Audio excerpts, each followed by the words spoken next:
검은콩 드실 때 제발 이렇게 드세요. 그래야 내장 지방 싹 녹아내리고 치매를 예방할 수 있어요. 검은콩이 건강에 좋다는 사실 모두 알고 있을 텐데요. 특히 내장 지방을 없애 뱃살을 뺐는데 좋다고 알고 계실 거예요. 또한 검은콩은 혈관에 쌓이는 콜레스테롤 수치도 낮춰주는 효과가 있다고 하는데요.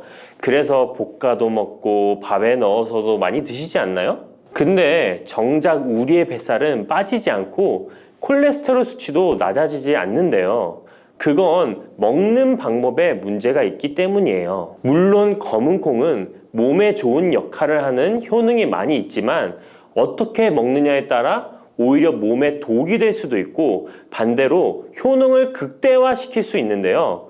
그래서 검은콩에 대해 아주 잘 알고 드셔야 합니다. 이미 잘 알고 계시는 것처럼 검은콩은 대표적인 블랙푸드입니다. 물론 검은깨와 흑미도 요즘 건강식으로 많이 찾으시는 식품이고요. 블랙푸드라는 게 말 그대로 껍질이 검정색이라서 블랙푸드인데요. 그렇다면 검은콩은 도대체 뭐가 그렇게 좋은 걸까요? 검은콩의 효능 중에 첫 번째는 항산화 효과입니다. 검은콩에는 플라보노이드라는 강력한 항산화 성분이 풍부하게 들어있는데요. 플라보노이드는 식물세포에 존재하는 물질로 항산화 작용을 통해 우리 몸에 산화 스트레스를 줄여주는 역할을 합니다. 산화 스트레스라는 게 뭐냐면 우리 몸의 세포가 손상되는 원인 중 하나로 이것은 환경적인 요인, 염증, 그리고 우리 몸의 자연적인 대사 과정에서 발생하는 스트레스라고 생각하시면 됩니다. 이런 산화 스트레스로 인해서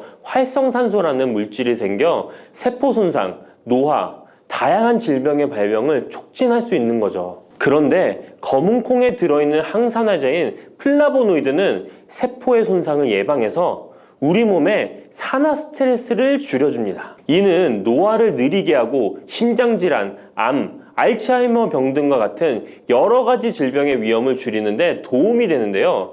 그렇기 때문에 검은콩은 플라보노이드 함량으로 인해 우수한 항산화 식품으로 간주됩니다. 검은콩의 효능 두 번째는 혈당 조절에 좋습니다. 혈당이란 간단히 말하면 우리 몸에서 음식을 소화하면서 만들어지는 당을 말하는 건데요.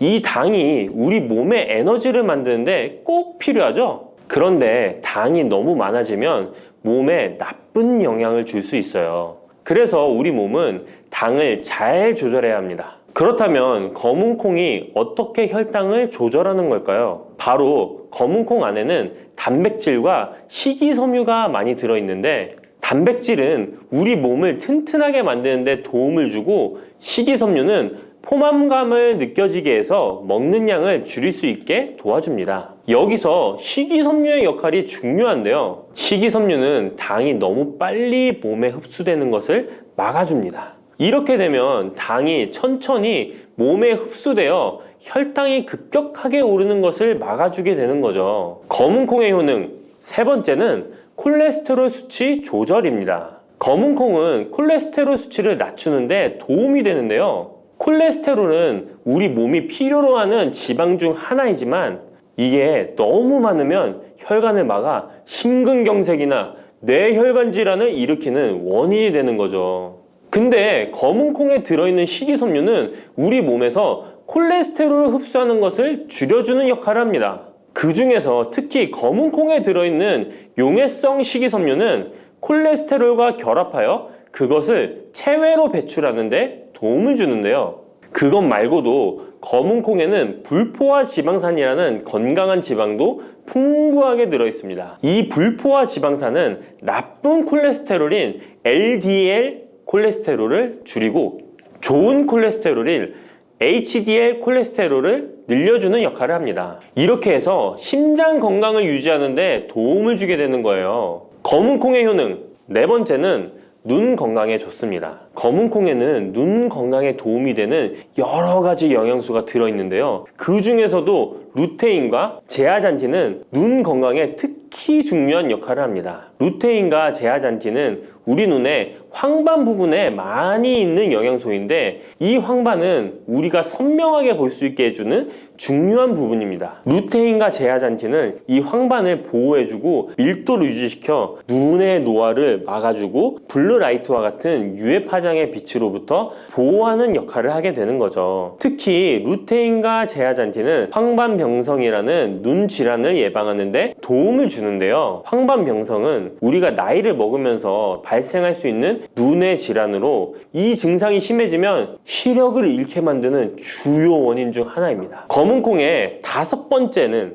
뼈를 튼튼하게 해줍니다. 검은콩은 뼈 건강에도 도움이 되는 여러 가지 영양소를 함유하고 있는데요. 그 중에서도 칼슘과 마그네슘이 뼈 건강에 특히 중요한 역할을 합니다. 먼저 칼슘은 우리 뼈와 이를 지탱하는 치아를 만드는 주요 성분입니다.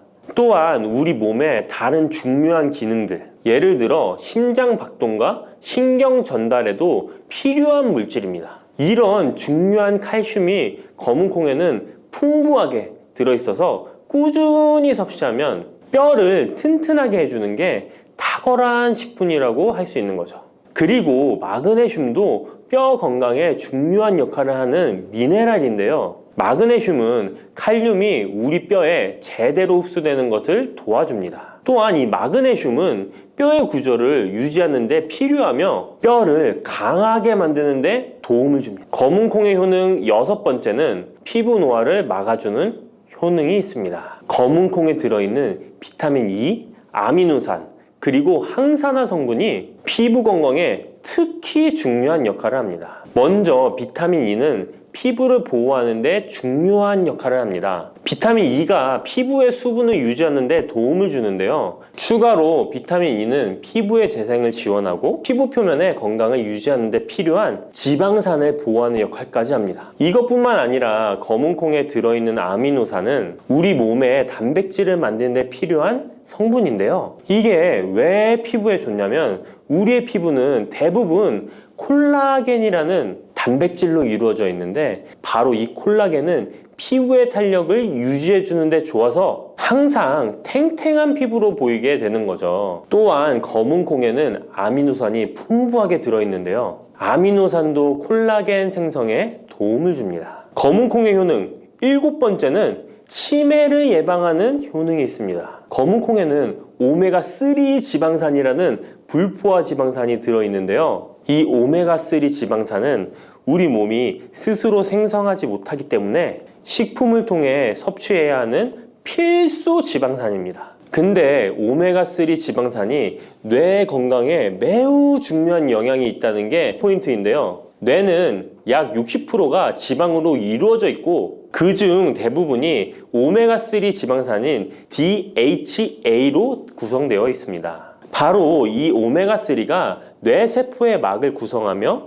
신경 전달 물질의 생성과 기능에 관여하여 학습 능력과 기억력을 향상시키는 데 도움을 줍니다. 또한 오메가3 지방산은 뇌 염증을 줄이고 뇌세포를 보호하는 역할도 하는데요. 이것은 뇌 노화를 지연시키고 뇌 질환을 예방하는 데 도움을 주게 되는 거죠. 결국 오메가3 지방산은 치매 같은 뇌질환의 위험을 감소시키는데 효과적이라고 할 수 있습니다.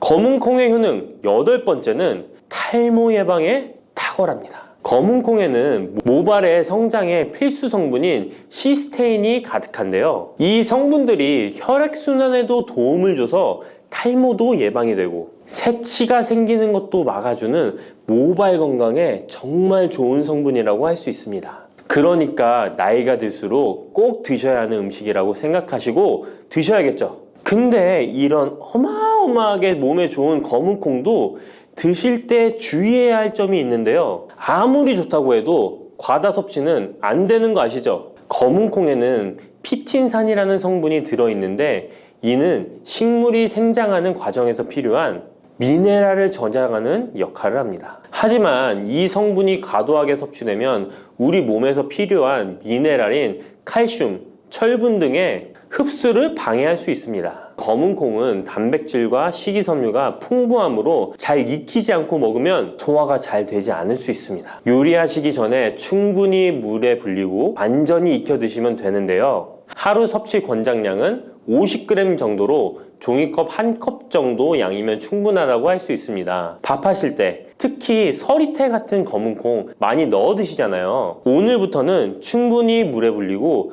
무조건 많이 넣는다고 좋은 건 아니니 적당량을 잘 넣어서 드시면 좋겠습니다. 근데 검은 콩 드실 때 다른 음식들과 같이 먹게 되는데요. 밥 지을 때 넣거나 다른 음식과 같이 먹기도 하는데 같이 먹으면 오히려 독이 되는 음식이 있다는 거 아시나요? 검은 콩과 함께 먹으면 독이 되는 음식 첫 번째는 우유입니다.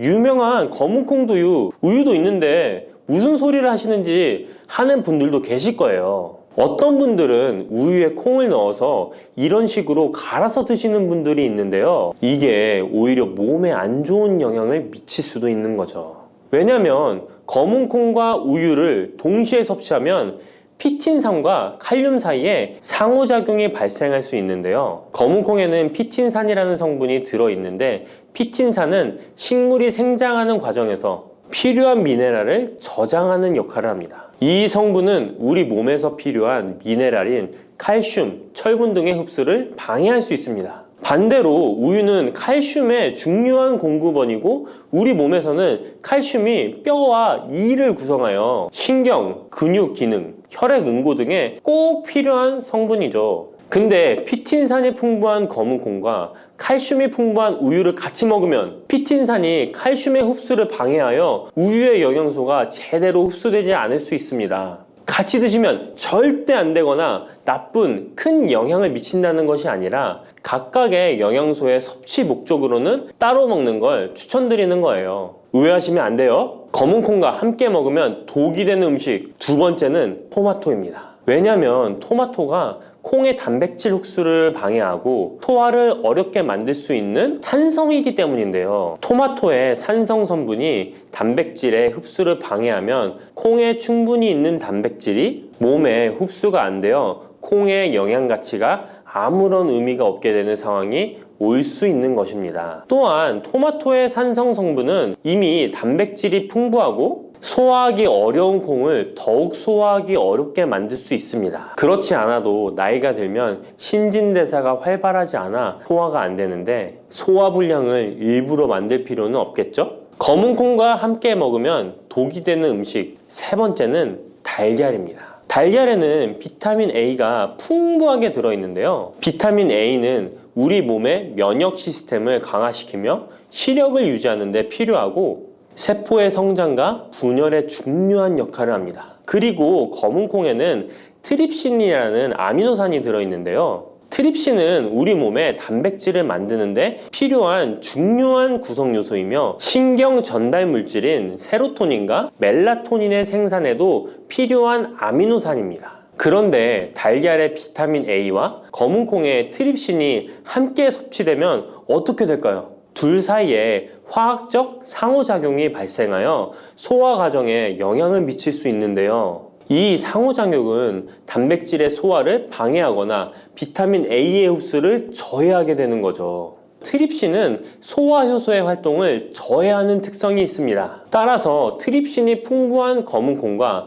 비타민 A가 풍부한 달걀을 함께 섭취하면 좋은 영양소를 흡수 못하는 결과를 가져올 수 있습니다. 앞으로는 무심코 검은 콩과 같이 먹을 때 독이 되는 음식은 같이 안 드셨으면 좋겠습니다. 그렇다면 같이 먹을 때 궁합이 정말 잘 맞는 음식도 있지 않을까요? 정말 찰떡 궁합인 음식들도 있습니다. 검은 콩과 궁합이 정말 잘 맞는 음식 첫 번째는 흰 쌀밥입니다. 이미 다들 밥에 검은 콩 넣어서 드시잖아요. 밥하고 검은 콩은 그만큼 궁합이 잘 맞는다고 알고 계신 거죠. 검은 콩에 들어있는 식이섬유는 소화 과정에서 천천히 분해되고 흡수되어 장기간 동안 포만감을 유지시키는데 도움이 되는데요. 밥과 함께 섭취하면 이런 효과가 더욱 증가를 하게 돼서 다이어트에도 효과적이라고 할 수 있습니다. 검은 콩에는 저항성 전분이라는 성분이 들어있는데 이 성분은 혈당 수치의 급격한 상승을 막아주는데요. 흰 쌀밥에는 탄수화물이 많아서 혈당 수치가 급격히 상승할 수 있지만 검은 콩과 함께 섭취를 하면 당 수치를 완화시키는데 도움이 되는 거죠. 이처럼 검은 콩과 흰 쌀밥을 같이 먹으면 충분한 영양소 섭취, 포만감, 혈당 조절 이렇게 일석삼조의 효과를 누릴 수 있으니 정말 찰떡궁합인 것입니다. 검은 콩과 궁합이 정말 잘 맞는 음식 두 번째는 당근입니다. 당근에는 비타민, 미네랄, 식이섬유 등 다양한 영양소를 함유하고 있는데요. 특히 루테인이 풍부한 당근은 강력한 항산화 효과와 눈 건강을 유지하는 데 좋은 재료입니다. 검은 콩과 루테인이 풍부한 당근을 함께 섭취하면 콩의 단백질이 당근의 영양소를 흡수를 돕는 동시에 당근의 루테인이 콩의 영양소 흡수를 돕습니다. 서로 소화가 잘 되게 영양소 흡수가 잘 되게 도와주는 음식인 거죠. 당근 말고도 시금치와 같은 채소도 같은 역할을 하니 식사하실 때 당근이 들어간 음식이나 시금치 나물 같은 음식들과 같이 드시면 효과가 정말 좋을 거라 생각합니다. 검은 콩과 궁합이 정말 잘 맞는 음식 세 번째는 닭고기입니다. 검은 콩은 식물성 단백질의 좋은 원천이라고 잘 알고 있을 거예요. 근데 식물성 단백질은 동물성 단백질에 비해 필수 아미노산의 비율이 적은데요. 필수 아미노산은 우리 몸이 스스로 생산할 수 없는 아미노산으로 반드시 음식을 통해 섭취해야 하는 성분입니다. 닭고기는 동물성 단백질의 좋은 원천이며 모든 필수 아미노산을 골고루 함유하고 있습니다. 따라서 검은 콩과 닭고기를 함께 섭취하면 두 가지 종류의 단백질이 서로를 보완하게 되는데요. 이렇게 함께 섭취하면 검은 콩에서는 얻을 수 없는 필수 아미노산을 닭고기에서 보충할 수 있습니다. 반대로 동물성 단백질만을 섭취할 때보다 식물성 단백질의 섭취 비율을 늘려주는 것은 심혈관 건강에도 정말 좋은 효과를 볼 수 있습니다. 여러분, 달콤 쌉쌀한 계피 좋아하시나요? 저는 향긋한 수정과도 좋아하고 계피가루를 얹은 라떼도 매우 좋아하는데요. 계피는 단순히 향긋한 맛을 주는 향신료 이상의 효능을 가지고 있다는 것 알고 계신가요? 우리가 몰랐던 계피의 효능, 함께 먹으면 좋은 음식들, 그리고 주의할 점까지 자세히 알려드릴게요. 첫 번째 계피의 효능은 바로 암 예방 효과입니다. 계피는 항산화 성분이 풍부한 음식인 거 아시나요? 우리나라뿐만 아니라 전 세계적으로 계피는 많은 사랑을 받고 있는데요. 향이 좋을 뿐만 아니라 계피의 효능 또한 뛰어나기 때문입니다. 계피에는 항산화 물질이 함유되어 있는데요. 이런 항산화 물질은 우리 몸의 세포가 노화되거나 손상되는 것을 막아주는 역할을 합니다. 특히 계피에 들어있는 시나믹 알데하이드라는 성분이 강력한 항암 효과를 가지고 있어 암세포의 성장을 억제하는 효과가 있는 것이죠. 연구에 따르면 계피는 특히 대장암이나 간암 예방에 효과적일 수 있다고 하는데요. 계피에는 항산화 물질인 폴리페놀이 풍부하게 함유되어 자유라디칼이라고 불리는 유해한 분자로부터 세포를 보호하는 역할을 합니다. 자유라디칼은 암 예방과 관련된 DNA 손상을 일으킬 수 있으므로 항산화 작용을 통해 암 예방에 도움을 줄 수 있습니다. 꾸준히 섭취하면 암 예방에 큰 도움이 될 수 있겠죠? 계피의 놀라운 효능 두 번째는 탁월한 콜레스테롤 관리입니다. 계피는 콜레스테롤 수치 조절에도 아주 유익한 식품인데요. 계피에 포함된 식이섬유와 폴리페놀 성분이 이와 같은 효능을 나타내는데 이 성분들이 혈관을 깨끗하게 유지하는데 중요한 역할을 한다고 합니다. 여러 연구에 따르면 계피에 포함된 성분들이 혈중 나쁜 콜레스테롤 LDL을 감소시키고 좋은 콜레스테롤 HDL을 증가시키는데 도움을 주고 있다고 합니다. 이는 계피에 함유된 특정 화합물이 콜레스테롤의 흡수를 억제하고 간에서 콜레스테롤의 생성을 감소시키는 작용을 할 수 있다는 것을 의미합니다. 계피는 체내에서 지방의 축적을 막고 혈관의 건강을 유지하는 데도 중요한 역할을 한다고 알려져 있죠. 고지혈증이나 고콜레스테롤 혈증은 심혈관 질환을 일으킬 수 있는 중요한 위험 요소로 알려져 있는데요. 계피는 이런 위험 요소를 관리하는 데 도움을 줄 수 있답니다. 따라서 계피를 적당히 섭취하면 콜레스테롤을 관리하는 데 유익하다고 할 수 있습니다. 심혈관 질환이 걱정되시는 분들에게는 정말 좋은 식품이죠. 세 번째, 계피의 아주 놀라운 효능은 바로 당뇨병 예방입니다. 당뇨병은 많은 분들이 고통받고 있는 질병이죠. 주위에 당뇨병 때문에 혈당 관리하시는 분들 자주 볼 수 있는데요. 그런데 계피가 당뇨병 관리에 큰 도움이 된다고 하니 놀랍지 않나요? 계피에 함유된 크로모라는 성분이 인슐린 민감성을 높여주어 혈당 수치를 안정시키는데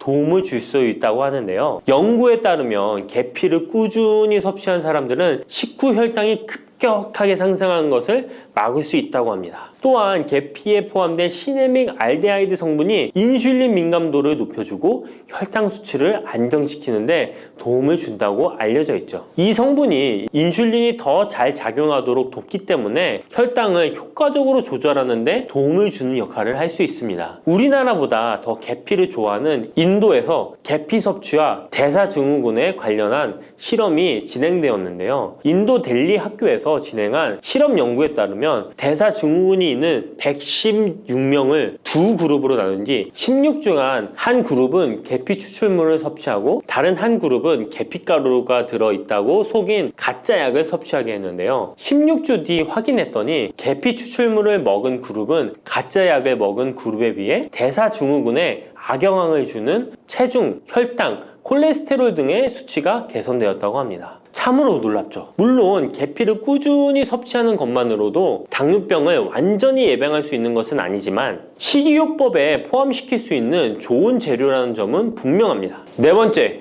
계피의 놀라운 효능은 바로 항염작용입니다. 계피가 항염작용까지 있다니 참 신기하죠? 계피에는 항염증 작용이 있는 화합물이 함유되어 있는데요. 계피에 들어있는 시나믹 알데하이드 성분은 염증을 줄이는데 효과적이라고 연구 결과도 있습니다. 이 성분은 몸속 염증 반응을 억제해주어 관절염, 근육통, 염증성 질환이 있는 분들에게 매우 유익한 식품이죠. 특히 체내에서 발생하는 염증은 만성적인 질환을 유발할 수 있기 때문에 이를 예방하는 것이 중요한데요. 계피를 섭취하면 몸속 염증을 낮춰주는데 도움을 줄 뿐만 아니라 면역력 강화에도 긍정적인 영향을 미친다고 알려져 있습니다. 겨울철에는 찬바람과 습기로 인해 염증이 쉽게 발생하는데 계피를 섭취하면 몸을 따뜻하게 해주고 염증을 예방하는 데 도움이 됩니다. 계피 섭취가 일상적인 건강 유지, 특히 쌀쌀한 겨울에 아주 좋은 영향을 미친다고 할 수 있죠. 그렇다면 이것들과 계피와 함께 먹으면 계피의 효능이 2배가 된다는데요. 계피와 함께 먹으면 더 좋은 음식은 무엇일까요? 바로 알려드릴게요. 계피와 함께 먹으면 좋은 음식, 첫 번째는 요거트입니다. 계피를 요거트와 함께 먹으면 정말 맛있고 건강에도 좋다는 거 아시는 분 있나요? 혹시 그릭 요거트나 프로바이오틱스 같은 단어들 들어보셨죠? 요거트에는 단백질, 칼슘, 프로바이오틱스 등의 영양소가 풍부하게 함유되어 있는데요. 요거트는 발효식품으로 몸에 좋은 프로바이오틱스가 풍부해서 장 건강에 도움을 주는데 계피와 요거트를 함께 섭취하면 서로 시너지 효과를 낼 수 있습니다. 그리고 계피 항염작용과 혈당 안정 효과가 더해져서 건강을 더욱 향상시킬 수 있죠. 요거트에 계피를 넣으면 소화 기능을 개선하고 특히 요거트에 계피를 넣으면 체내 지방을 태우는데 도움이 되는 효과가 있어 요거트와 계피를 함께 섭취하면 소화를 돋고 체중 관리에도 매우 좋습니다. 그게 다가 아니죠. 계피의 매콤달콤한 향이 요거트와 잘 어울려 맛있게 즐길 수 있습니다. 요거트를 자주 드시는 분들은 꼭 한번 계피를 뿌려서 드셔보세요. 샐러드 드실 때 드레싱으로 요거트를 사용한 뒤 그 위에 계피가루 톡톡 뿌려서 드시는 것도 아주 좋은 계피와 요거트 활용법입니다. 계피와 찰떡궁합의 식품 두 번째는 사과입니다. 계피와 사과는 정말 잘 어울리는 조합인 거 아시나요? 사과에는 비타민C와 식이섬유, 항산화 성분이 풍부해서 면역력 강화와 소화에 도움을 주는 과일인데요. 계피는 당뇨병 예방과 관리에 도움을 주며 혈당 조절에 효과적인데요. 계피와 사과를 함께 먹으면 두 가지 재료의 장점이 더해져 더욱 효과적인 건강 관리가 가능하다는 것이에요. 그리고 이 두 가지가 만나면 체중 관리에도 큰 도움이 된다니 같이 안 먹을 이유가 없겠죠. 맛 또한 더욱 좋아지는데요. 계피는 사과의 달콤한 맛을 더욱 풍부하게 만들어주는데 서양에서는 디저트로 사과파이에 계피가루를 얹어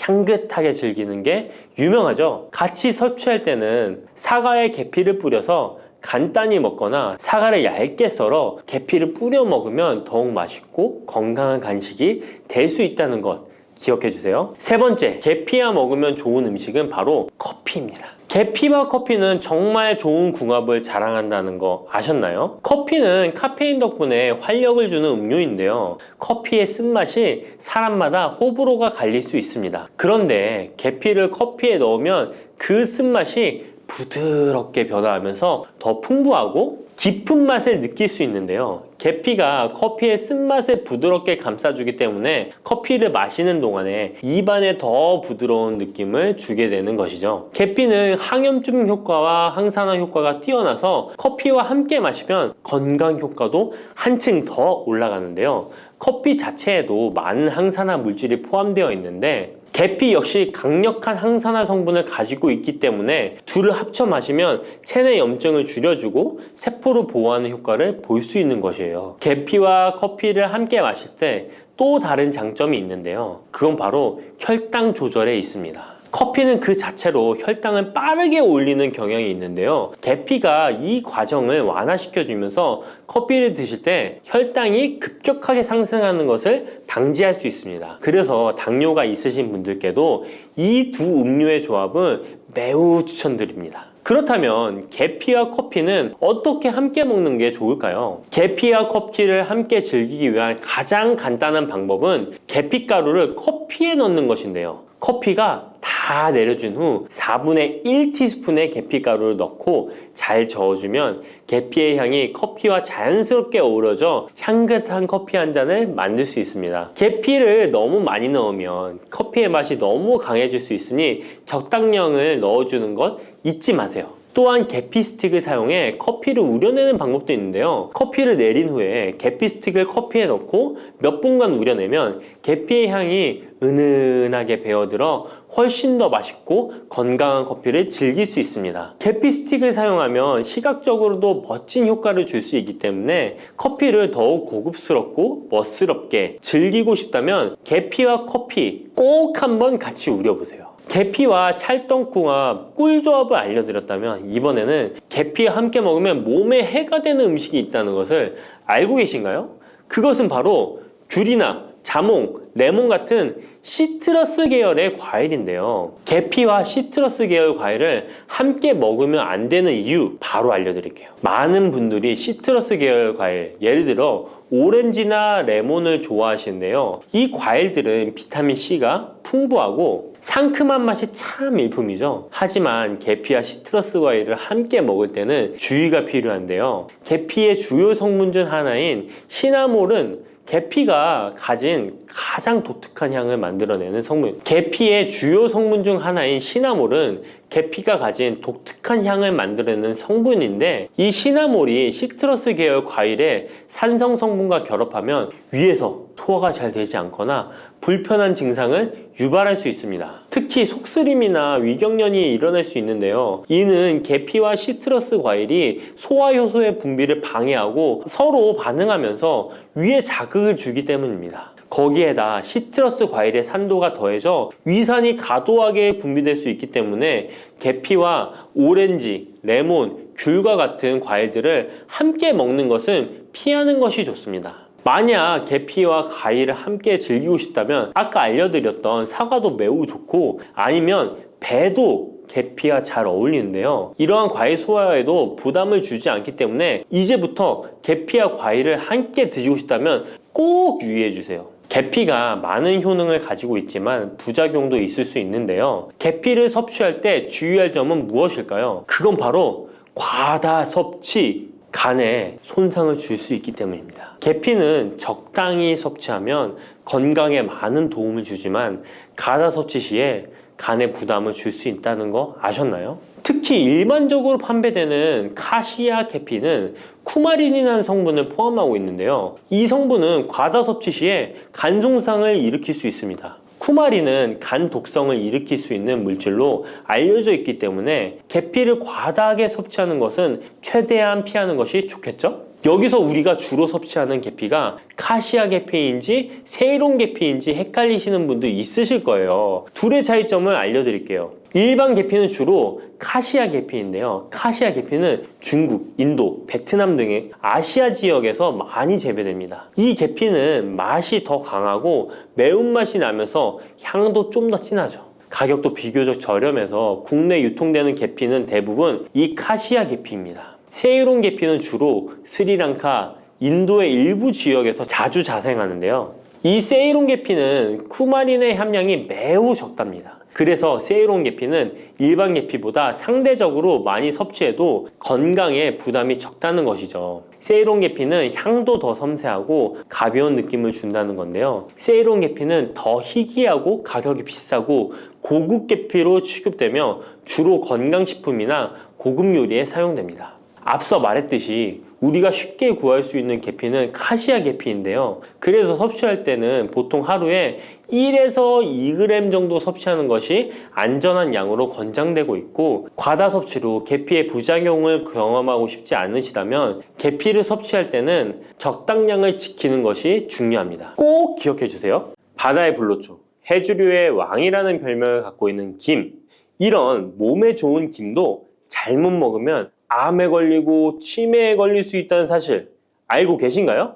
아무리 좋은 음식도 제대로 알고 드실 때 건강을 지키는 보약이 될 수 있는 것이죠. 식탁 위에 빼놓을 수 없는 반찬, 김의 효능 5가지. 김을 드실 때 주의해야 될 분들, 그리고 김과 함께 먹으면 보약이 되는 최고의 음식과 김을 굽는 방법, 좋은 김을 고르는 방법까지 김에 대한 모든 것 알려드릴게요. 입맛도 없고 마땅한 반찬도 없을 때 김 하나만 있어도 밥 한 그릇 뚝딱 해치울 수 있지 않나요? 저도 마찬가지지만 저희 아이들도 김 하나만 있어도 반찬 투정 안 합니다. 이렇게 밥 반찬으로도 최고지만 요즘 전 세계에서 우리나라 문화에 열광을 하며 우리나라 음식에도 관심이 많은데요. 최근에는 특히 바로 이 김에 대한 관심도 높아졌습니다. 냉동김밥이 어마어마하게 많이 팔리면서 김에 대한 인기도 높아져 과자처럼 간식으로 김을 많이 먹고 있다고 하네요. 전 세계적으로 선풍적인 인기를 끌고 있는 김의 첫 번째 효능은 바로 뇌를 건강하게 해서 치매를 예방하는 데 좋다는 것입니다. 김에는 뇌신경을 활성화시키는 비타민 B1과 비타민 B2가 풍부하게 들어있는데요. 이 비타민들이 뇌세포의 건강을 유지하고 신경 전달 물질을 생성하는 데 도움을 주어 기억력을 향상시키고 뇌를 계속해서 활성화시켜줍니다. 또한 미네랄 성분들이 풍부하여 뇌 기능을 활성화하는 데 도움을 주어 치매를 예방할 수 있습니다. 그리고 김에는 포피란이라는 수용성 식이섬유가 풍부하게 함유되어 있는데요. 이 포피란은 혈관 내에 나쁜 콜레스테롤 LDL 수치를 떨어뜨려주는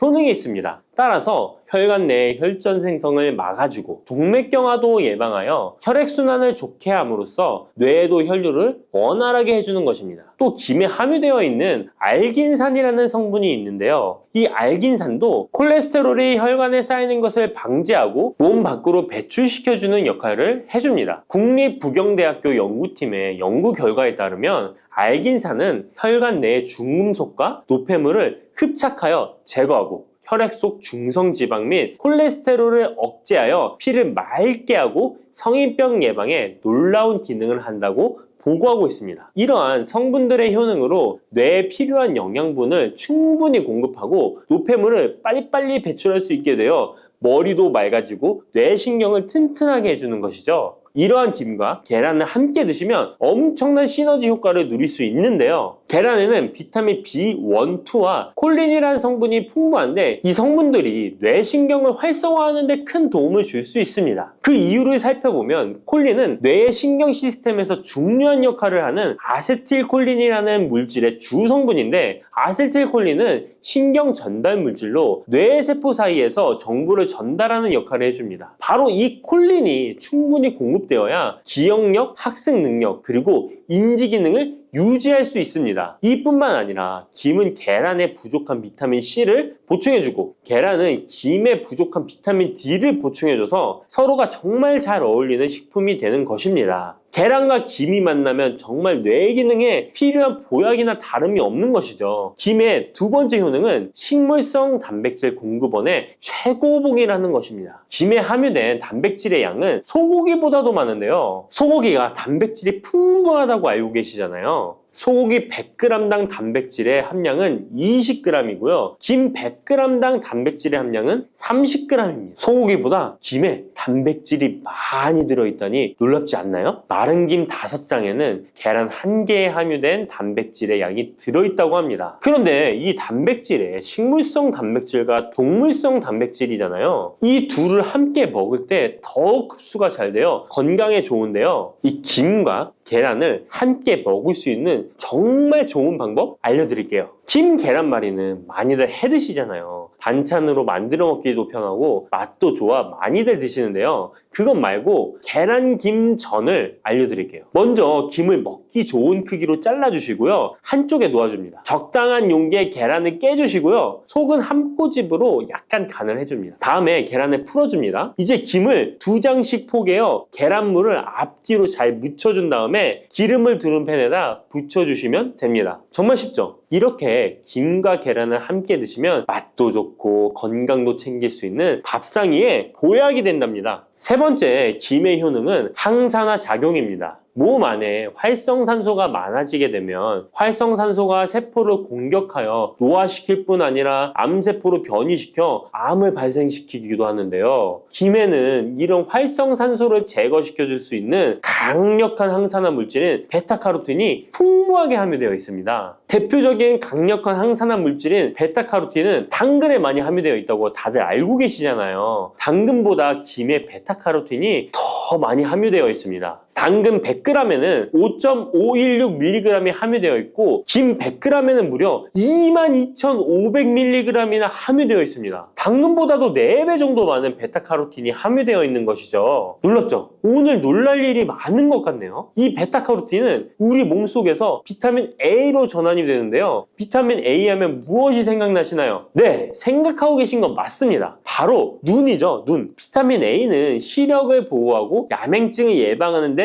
도움이 되는 것입니다. 또한 김에 단백질이 많이 함유되어 있다고 했잖아요. 이 단백질이 비타민 A와 만나면 로놉신이라는 성분이 생성되는데요. 이 로놉신이 시력을 보호하고 야맹증을 예방하는 역할을 하는 것입니다. 당근이 눈 건강에 좋다고 많이들 드시는데 당근보다도 김에 더 많이 함유되어 있다는 사실 꼭 기억하시기 바랍니다. 네 번째 김의 효능은 골다공증 예방에 도움을 준다는 것입니다. 김에는 칼륨이 풍부하게 함유되어 있는데요. 칼슘 하면 떠오르는 식품이 있죠. 바로 우유인데요. 우유 100g에는 칼슘이 110mg 함유되어 있고 김 100g에는 칼슘이 490mg이나 함유되어 있습니다. 김에는 우유보다 무려 4배 많은 칼슘이 함유되어 있는 것이죠. 나이가 들면서 특히 여성분들이 골다공증 발병률이 높아 힘든 경우가 많으신데요. 저희 어머니도 골밀도가 낮아져 병원에서 처방을 받아 약을 드시더라고요. 주변에도 중년의 나이를 넘어서고 계신 분들 중에 골다공증으로 약을 드시는 분들이 많으신데요. 우리나라 사람들의 부족한 영양소가 바로 칼슘이라서 이런 현상이 나타나는 것입니다. 칼슘이 부족하면 뼈가 약해지고 점점 골밀도가 낮아져서 골다공증이 발병하게 되는 것인데요. 김에 함유된 칼슘은 특히 우리 몸에 흡수가 잘 되어 정말 좋습니다. 우유보다 4배 많은 칼슘을 가지고 있는 김을 평소에 충분히 드신다면 골다공증 예방에도 도움을 받을 수 있습니다. 김을 드실 때에도 먹는 방법을 알고 드시는 게 좋겠죠. 김의 영양소를 잘 흡수할 수 있도록 먹는 방법이 있는데요. 김을 구울 때 어떻게 하시나요? 보통 기름을 김에 바르고 불에 구워 드시잖아요. 그렇게 하시면 안 되고요. 마른 김을 아무것도 바르지 않은 달궈진 팬에 앞뒤로 5초씩 살짝 구운 다음에 들기름을 발라 드시면 됩니다. 이 김에 열을 가하게 되면 김에 함유된 영양소들의 체내 흡수율이 높아지게 됩니다. 이 들기름을 굽기 전에 바르지 않고 구운 후에 바르는 이유는 들기름이 열에 약해서 들기름을 바른 채로 굽게 되면 들기름이 산패되어 오히려 건강을 해칠 수 있기 때문입니다. 열을 가하지 않은 들기름을 바르면 들기름의 불포화 지방산이 또 혈관을 깨끗하게 해줘서 더욱 건강한 식사를 하실 수 있습니다. 이 5번째 김의 효능은 당뇨를 완화시키는 데 도움을 준다는 것입니다. 당뇨병이 있는 분들은 비타민 B1, 2가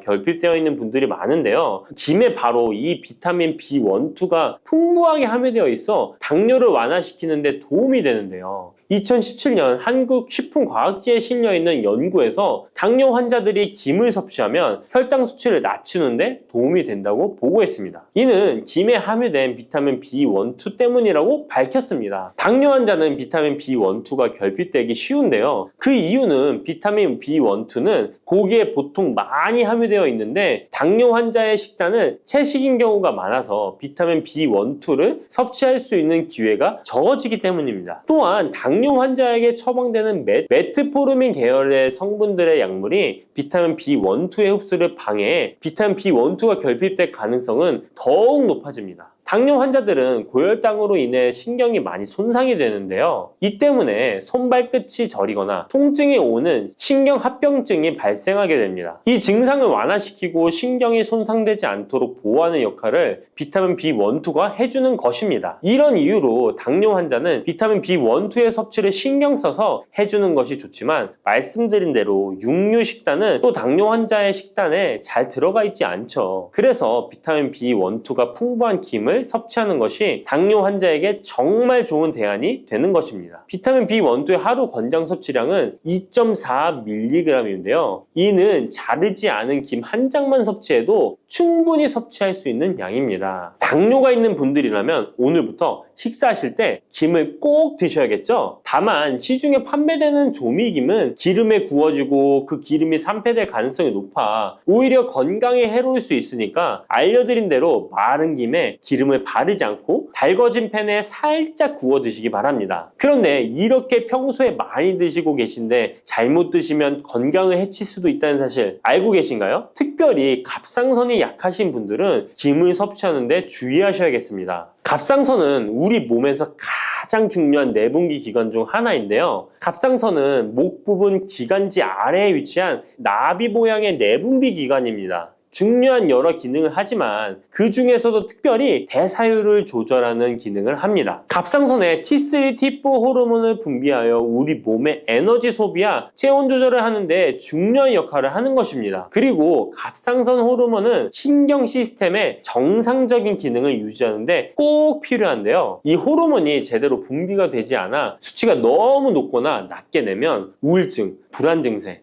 기억력 감퇴 등의 문제가 발생할 수도 있습니다. 이 갑상선 호르몬 중에 요오드가 있는데요. 김에 이 요오드가 풍부하게 함유되어 있습니다. 요오드가 부족하면 체중이 늘어나고 탈모가 생길 수 있으며 만성 피로에 힘들어질 수도 있습니다. 세계보건기구에서는 요오드가 부족하면 뇌세포가 손상되고 치매가 발생할 수도 있다고 보고하고 있습니다. 이렇게 중요한 요오드, 김에 풍부하니 먹어야 되는 거 아닌가? 생각하실 수 있잖아요. 맞는 말씀이지만 예외가 있습니다. 갑상선이 약하신 분들은 김 섭취에 주의해야 된다고 했잖아요. 갑상선 저하증이나 항진증이 있는 분들이 김을 많이 드시면 오히려 건강을 해칠 수 있습니다. 건강하신 분들은 김을 많이 드셔도 호르몬 조절이 되어 문제가 없지만 갑상선에 문제가 있어 호르몬 조절이 잘 안 되는 분들은 이 요오드의 수치가 높아지게 되면 체내의 활성산소가 증가하게 되어 염증을 일으키고 갑상선염을 유발하며 심해지면 갑상선 암으로 발전시킬 수도 있습니다. 우리 한국인의 식단에는 이미 요오드의 함량이 높기 때문에 김을 조금만 드셔도 요오드의 수치가 금방 높아질 수 있습니다. 따라서 갑상선에 문제가 있는 분들은 김을 드실 때 주의하셔야 하는 것입니다. 그렇다고 요오드가 풍부한 해조류와 같은 음식을 아예 드시지 말라고 말씀드리는 게 아니라 과량 섭취만 주의하시고 적정량은 드셔도 괜찮습니다. 그렇다면 갑상선에 문제가 있는 분들이 김을 드실 때 해결 방법이 없을까요? 있습니다. 그것은 바로 마늘과 함께 드시는 겁니다. 대표적인 강력한 항암 식품이 마늘이잖아요. 마늘에는 셀레늄이란 성분이 풍부합니다. 이 셀레늄은 다량의 요오드로 인해 발생되는 활성산소로부터 갑상선을 보호하는 역할을 하게 되는 것입니다. 그래서 건강기능식품 기능성 원료로서 유해산소로부터 세포를 보호하는 작용을 한다는 효능을 가지고 있다고 우리나라 식약처에서도 인정을 해주고 있죠. 그리고 갑상선 호르몬의 생성을 도와 갑상선에 문제가 있는 분들이 드시면 호르몬 문제를 해결하는데 도움이 되는 것입니다. 또한 김에 함유된 알긴산이라는 성분이 콜레스테롤이 혈관에 쌓이는 것을 방지하고 몸 밖으로 배출시켜주는 역할을 한다고 알려드렸는데 바로 이 마늘과 함께 드시면 이 효능이 배가 돼서 혈관에 혈전이 생기는 것을 막아주어 혈관 건강에 최고의 보약이 되는 것입니다. 이렇게 좋은 김 아무거나 드시지 마시고요. 좋은 김 고르는 방법도 알려드릴게요. 좋은 김은 검붉은색을 띠며 살짝 반짝이는 윤기가 있고 냄새 없이 담백한 맛이 나는 것입니다. 그리고 구웠을 때 녹색빛이 선명하게 나타나며 물에 불렸을 때는 잘 녹고 김을 담궜던 물이 맑을수록 좋은 김이라고 할 수 있습니다. 이 김은 저희 하단 링크에 있으니까 링크 한번 보시고 김을 사시기 바랍니다. 녹두는 이렇게 드셔야 당뇨가 예방되고 혈당이 쑥 떨어집니다. 한의학에서는 약으로 사용할 정도로 약효가 뛰어난 식재료가 녹두입니다. 우리 선조들은 이 약효를 잘 알고 일반 가정에서도 많이 사용했습니다. 이런 녹두가 만병의 근원인 고혈압과 당뇨에도 좋다는 사실 알고 계셨나요? 그런데 이렇게 좋다는 녹두도 잘 알고 드셔야 하는데요. 잘못 드시면 우리 몸에 독이 될 수도 있고 잘 드시면 보약이 될 수도 있습니다. 녹두는 어떻게 또 무엇과 먹어야 되고 주의할 점은 무엇인지 모두 알려드릴게요. 녹두에 약간 거친 식감을 싫어하시는 분들이 껍질을 까고 녹두 속 알맹이만 드시는데요. 녹두에 놀라운 영양 성분들이 거의 다 껍질에 있기 때문에 녹두 껍질은 반드시 함께 드셔야 합니다. 녹두에는 식이섬유가 풍부하고 소화를 돕는 효소가 많아 소화가 잘 안 되는 분들이 드시면 도움이 되는데요. 녹두에 풍부한 식이섬유가 장 운동을 활발하게 하고 소화를 돕는 효소가 장내에 유익균을 풍성하게 해줘 장 건강을 개선해 줄 수 있습니다. 우리 선조들은 기억력이 많이 약해진 환자에게 녹두죽을 먹여 몸을 회복시켜 주었는데요. 그만큼 몸이 약해진 환자들의 몸에도 흡수가 잘 될 만큼 녹두가 우리 몸에 좋다는 것이죠. 놀랍게도 녹두에는 마그네슘, 칼슘과 같은 미네랄 성분들도 풍부한데요. 이 풍부한 칼슘은 골다공증을 예방하고 뼈를 튼튼하게 하는 효과가 있습니다. 칼슘이 뼈를 이루는 주성분인 것은 잘 알고 계시죠? 마그네슘은 이런 필수 미네랄인 칼슘의 흡수를 도와주기 때문에 녹두가 뼈 건강에도 놀라운 효능을 발휘할 수 있는 것입니다. 그런데 녹두는 성질이 차기 때문에 몸이 찬 분들은 주의해서 드시는 게 좋은데요. 이 때문에 녹두의 껍질을 벗기고 드시는 분들이 있습니다. 하지만 마늘과 함께 드신다면 몸이 찬 분들도 조금 더 편안하게 녹두를 드실 수 있습니다. 마늘의 따뜻한 성질이 녹두의 찬 성질을 중화시켜주기 때문이죠. 이뿐만 아니라 마늘이 대표적인 항암식품인 사실은 알고 계시잖아요. 마늘에는 S알리시스테인과 알리신이라는 성분이 풍부해서 암세포를 억제하고 사면시켜주는 효능이 있습니다. 또한 강력한 항산화 성분인 폴리페놀이 많이 들어있어서 나쁜 콜레스테롤의 성장을 막아 혈관을 깨끗하게 만들어주기 때문에 심혈관 질환에 매우 탁월하답니다. 이뿐만 아니라 체내 지방의 대사를 촉진하여 지방 분해를 통해 체지방을 제거하고 비만을 예방하는 효능까지 있는 놀라운 식품이죠. 그래서 마늘을 녹두와 함께 드시면 시너지 효과가 있기 때문에 우리 몸에 보약이 될 수 있습니다. 마늘과 녹두를 함께 먹을 수 있는 가장 간단한 방법은 마늘 녹두밥을 지어 먹으면 되는데요. 녹두를 물에 충분히 불려서 밥을 하시면 녹두 껍질의 거친 식감을 완화시켜 편하게 드실 수 있습니다. 그리고 우리가 녹두하면 생각나는 대표적인 음식이 녹두 빈대떡이 있는데요. 맛있는 녹두 빈대떡에 돼지고기를 갈아서 함께 부쳐 먹기도 하죠. 이 방법은 영양학적으로도 탁월한 조합이 됩니다. 녹두에 부족한 필수 아미노산인 트립토판 같은 성분이 돼지고기에 풍부하게 들어있기 때문인데요. 트립토판이나 메티오닌 같은 필수 아미노산은 우리 몸에서 합성되지 않아 반드시 음식을 통해 섭취해야 합니다. 돼지고기가 이런 아미노산의 훌륭한 공급원이 될 수 있기 때문에 나이가 들면서 기력이 약해진 분들이 녹두와 돼지고기를 함께 드시게 되면 기력 회복에 좋은 효과를 보실 수 있습니다. 또한 돼지고기에는 단백질이 풍부하여 근육을 튼튼하게 하는데 도움을 주고 풍부한 비타민 B1은 피로 회복과 신경 안정에도 매우 효과적입니다. 철분도 풍부해 나이가 들며 부족해지는 철분 보충에도 효과를 볼 수 있고 필수 지방산인 리놀렌산이 많아 동맥경화와 고혈압 같은 성인병의 예방, 아연, 셀레늄, 비타민 B6 등의 영양소가 면역력을 강화하는 데에도 도움을 줍니다. 녹두는 또한 혈당을 낮춰주고 인슐린 감수성을 높여주는 효능이 있어서 당뇨 관리에도 너무 좋은 식품인데요. 풍부한 식이섬유는 소장에서 당의 흡수를 지연시켜주고 다양한 미네랄과 비타민이 당뇨로 인한 합병증을 예방하는 데에도 좋은 효능이 있습니다. 이때 팥과 함께 드시면 이런 효과들이 매우 높아집니다.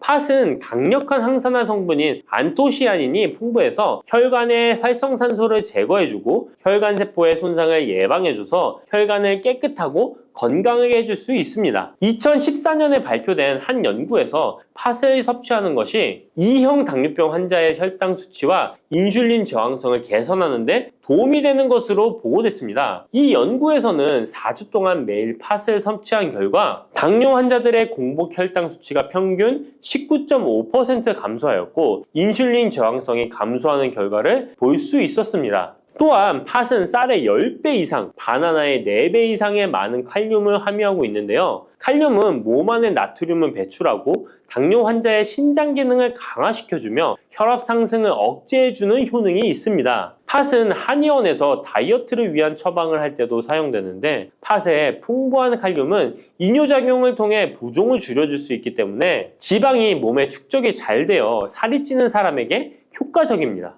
특히 쉽게 붓고 살이 찌는 분들에게 더욱 효과가 좋은데요. 한 실험에서 실험쥐에 팥 추출물을 먹였더니 체지방 함량이 30% 이상 줄었고 몸무게도 37%나 감소한 결과를 발표하기도 했습니다. 자, 이렇게 녹두와 함께 복용하면 좋은 식품들을 알아보았는데요. 그렇다면 녹두를 복용할 때 주의할 점은 어떤 것이 있는지도 한번 살펴보겠습니다. 첫 번째는 녹두의 차가운 성질인데요. 녹두의 차가운 성질은 우리 몸의 열을 낮춰주고 스트레스를 해소하는 효과가 있습니다. 또한 염증 완화를 시키고 통증을 줄이는 데도 도움이 되는데요. 그래서 녹두로 속을 채운 베개를 쓰면 두통이 완화되기도 합니다. 다만 이런 찬 효능 때문에 녹두를 드실 때 주의하셔야 하는데요. 평소 몸이 찬 분들이 녹두를 많이 드시게 되면 오히려 몸에 해가 될 수 있습니다. 위나 장이 차가워지면 소화력이 떨어지고 복통이나 변비, 설사가 나타날 수 있습니다.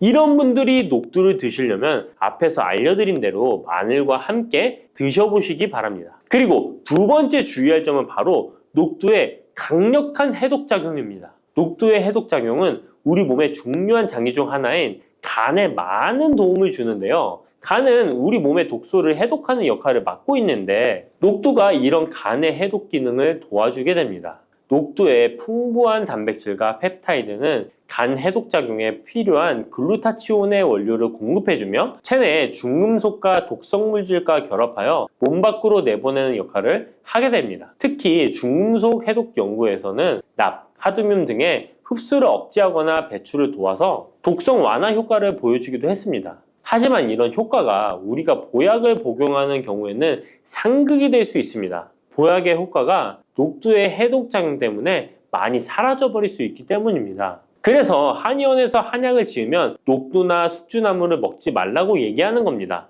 이런 녹두의 해독작용은 녹두의 껍질에 있는 성분 때문에 나타나게 되는데요. 따라서 껍질을 제거하고 만든 요리나 녹두 전분으로 만든 청포묵, 녹두당면을 드시면 녹두의 해독작용은 누릴 수가 없습니다. 물론 녹두 껍질을 제거해도 알맹이에 영양 성분들이 풍부한데요. 해독작용이 필요한 경우에는 껍질을 제거하지 않고 복용하시는 게 좋습니다. 세 번째로 복용 시에 주의할 점은 녹두의 풍부한 칼륨입니다. 앞에서 얘기했던 것처럼 칼륨은 나트륨을 배출해주며 당뇨와 고혈압에 도움이 되지만 신장이 약하신 분들에게는 간혹 독이 될 수 있습니다. 신장이 약하신 분들이 녹두를 필요 이상 많이 드시게 되면 칼륨 배출이 제대로 안 되면서 몸에 칼륨이 쌓여서 고칼륨 혈증이 발생할 수 있습니다. 그렇게 되면 근육 약화나 부정맥, 심장 질환 등의 증상이 발생할 수 있으니까 신장이 약하신 분들은 과도하게 많이 드시지 않는 게 좋습니다.